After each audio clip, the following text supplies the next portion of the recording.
Welcome to the 2.4 practice problems, round 2.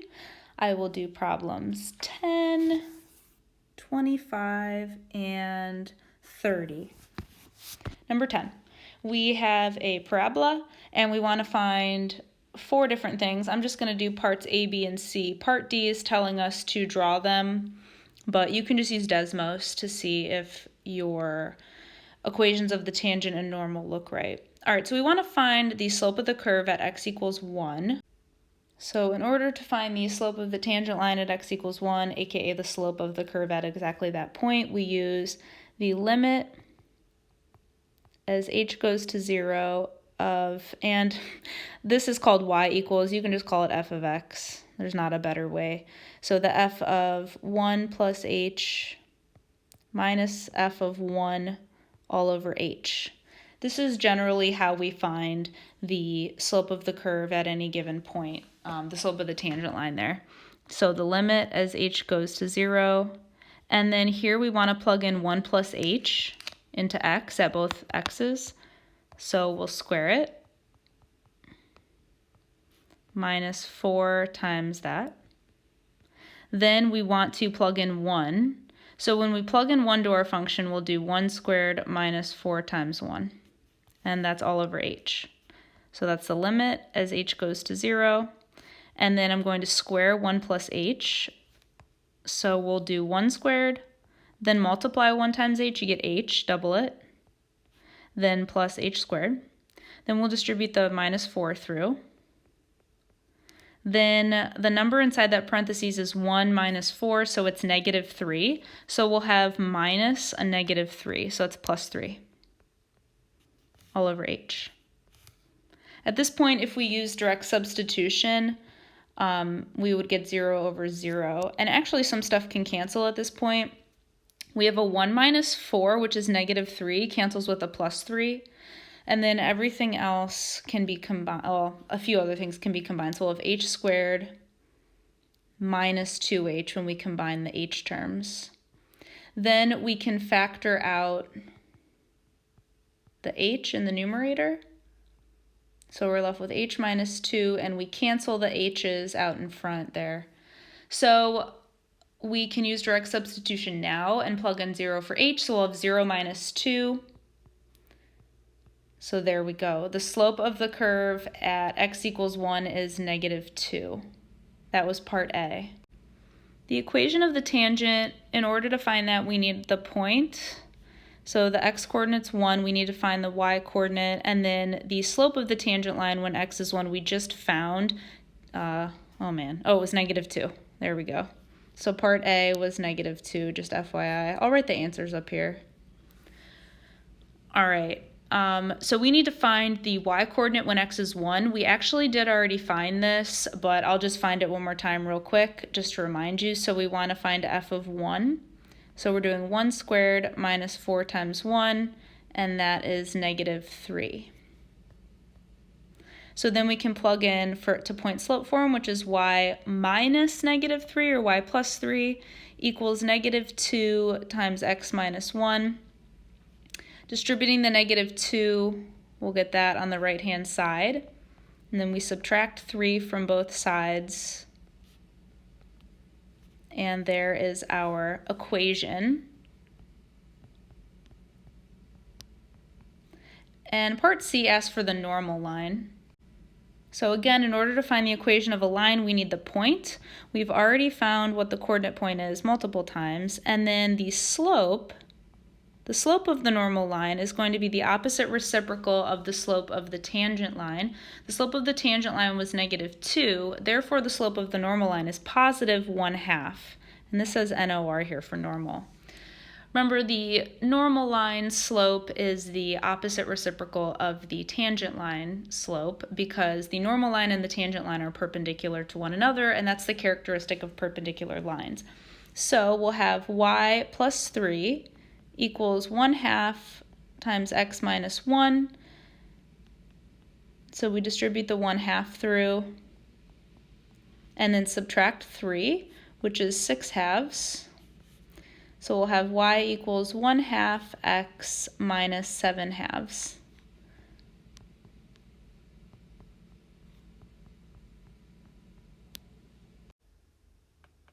Okay, this next problem, number 25, is asking us to find the rate of change of the area of a circle with respect to the radius when the radius is 3 inches.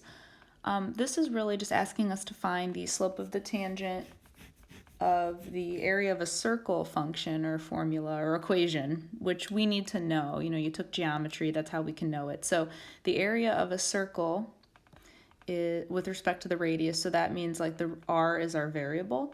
So it's the area with respect to r, so a of r. And we know that that's pi r squared. Now you probably just wrote a equals pi r squared when you learned it in geometry. That's fine. This is a function though, and it means we can plug in any r into our function and find out the area. So that's all I did there. All right, we need to find the rate of change here. So we're going to use our formula. So the limit as h goes to 0 of a of, and we want to find it at 3. So 3 plus h minus the area at exactly 3 all over h as h goes to 0. Remember, we do this because we want to find basically the slope at exactly that one point, the instantaneous slope, the instantaneous rate of change. And so it's a little bit past when the radius is 3, but hardly past it at all as h goes to 0. All right, so let's plug in. So we're going to plug in 3 plus h first into our function here. So we'll have pi times 3 plus h squared, and then a of 3 is pi times 3 squared, which would be 9 pi. We normally write pi after like the integer in front of it. All right, so let's expand 3 plus h squared. So we'll get 9 plus 6h plus h squared minus 9 pi all over h. And we'll keep going. And I'm going to multiply through by pi. So we'll have 9 pi plus 6 pi h plus pi h squared. Oh, I'm running out of room. Minus 9 pi. And the plus 9 pi and the minus 9 pi end up canceling. And then that was still all over h. All right, if we direct substituted even now, we would still get 0 over 0. So we have to factor. We can factor out the GCF of h from the numerator. So we're left with 6 pi plus pi h all over h. The h's can now cancel. Therefore, we can direct substitute in 0 for h. So I'm letting this be 0. So that brings this whole term to 0. So we're left with just 6 pi. Now, this is a rate of change. That means we need units, something per something. And the interesting part about this problem when I looked at it first is that it's inches. That's how it's changing. It's changing at inches per something. Like, I'm just going to write time unit. I don't necessarily need this from you yet, but when we get more into derivatives, which is essentially what we're doing right now, we just don't know it yet. We do need units, and think about it if you're driving, like in the US, you'd say I'm going 68, and we know that means miles per hour. But if you went to Canada, that means something different because their units are kilometers per hour. So units do matter. Usually it's seconds in calculus, they just didn't say yet. So they're just getting us used to how to do this by hand.